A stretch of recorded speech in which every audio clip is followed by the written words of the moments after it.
Assalamualaikum warahmatullahi wabarakatuh. Anak-anak, hari ini kita akan belajar tentang mengenal otot manusia. Sebelumnya, kamu telah mempelajari tentang struktur dan macam-macam tulang penyusun rangka manusia. Coba sekarang kamu pikirkan, apakah tulang-tulang penyusun rangka tubuh manusia dapat digerakkan tanpa adanya bagian lainnya? Yuk kita cari tahu.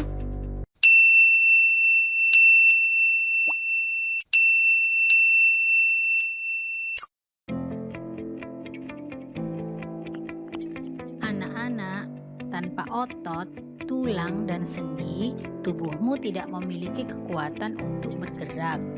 Otot adalah penggerak bagian-bagian tubuh, sehingga otot disebut alat gerak aktif. Anak-anak, bagaimanakah otot itu bekerja? Otot bekerja sebagai berikut.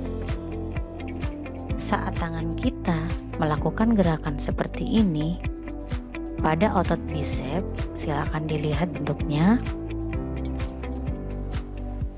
melakukan kontraksi sehingga otot menjadi pendek atau mengkerut.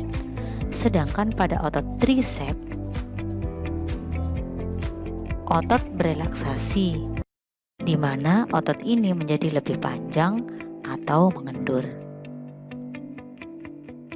Sedangkan jika tangan kita dikembalikan seperti semula, maka otot bisep melakukan relaksasi yang menyebabkan ototnya mengendur atau memanjang. Sedangkan pada trisepnya melakukan kontraksi dan menyebabkan otot menggembung atau membesar. Anak-anak, ada 3 jenis jaringan otot dalam tubuh kita. Yang pertama, otot rangka atau otot lurik, yang kedua otot polos, dan yang ketiga adalah otot jantung.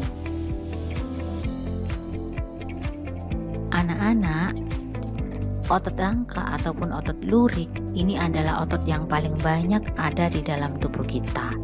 Jika diamati di bawah mikroskop, maka sel-sel otot rangka terlihat bergaris-garis melintang, sehingga otot ini disebut sebagai otot lurik.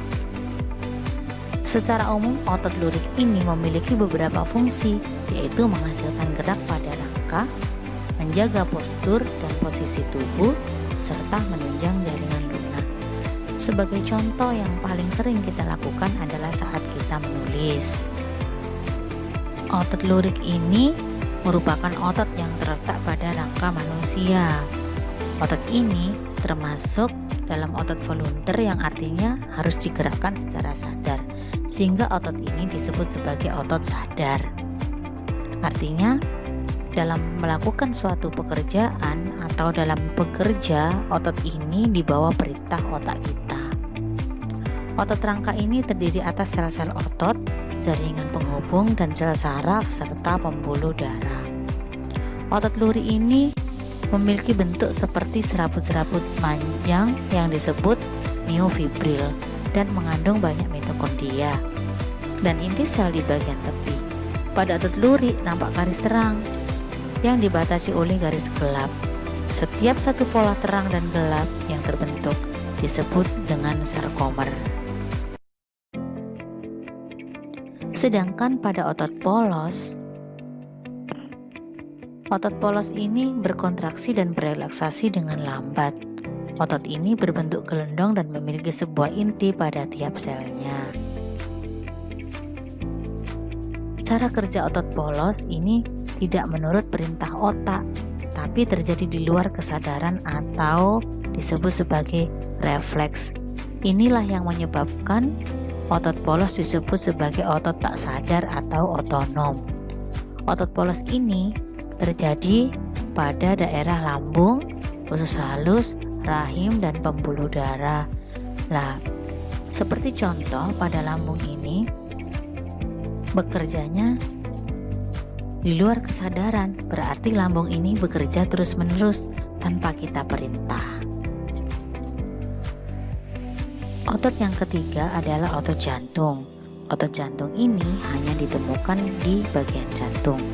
Otot jantung ini tergolong sebagai otot tidak sadar sebenarnya bekerja di luar kesadaran kita. Cara kerja otot jantung adalah bekerja secara tak sadar. Otot jantung ini bekerja tanpa lelah, tanpa istirahat, di mana membuat darah terus mengalir, artinya manusia tetap hidup. Jika berhenti, maka akan membuat kematian pada manusia. Nah, silakan dilihat anak-anak otot jantung sebagai berikut. Lah, anak-anak, begitu kompleks ciptaan Allah. Oleh karena itu, kewajiban bagi kita adalah bersyukur dan menjaga segala ciptaannya. Bagaimana anak-anak pelajaran hari ini? Mudah bukan? Sampai jumpa di materi selanjutnya. Wassalamualaikum warahmatullahi wabarakatuh.